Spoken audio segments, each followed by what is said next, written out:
In this video, we'll be showing you how you can summarize any YouTube video using ChatGPT for free. First, go on Google and search for YouTube summary with ChatGPT, and this is a Chrome extension that's for free, and then click on download. Then it's going to ask you where you want this extension to be installed on Google Chrome or Safari, and then it gets installed in seconds, and it's ready to be used. And you can use it on any YouTube video, so we're going to choose this one.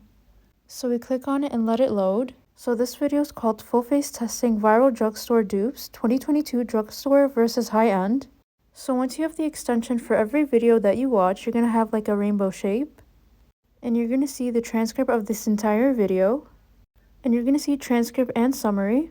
And you're going to click on the ChatGPT button next to it. And ChatGPT will automatically summarize the entire transcript without you copying it. All you needed to do was click on the ChatGPT button, and it starts summarizing the entire video.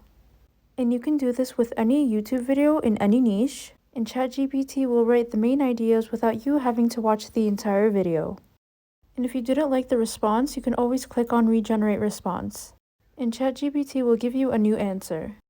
And if you wanted a blog post about the video, then ChatGPT will write it for you. And this can take from a couple of seconds to a few minutes. And if you wanted to make money, you can put affiliate links for each product. But don't forget to give credits for the creator of the video. And make sure you use ChatGPT as inspiration and not copy word for word. You can always use ideas from ChatGPT and put them in your own words. And if you want to know how to make money with ChatGPT and YouTube, make sure to watch a video in the description box below.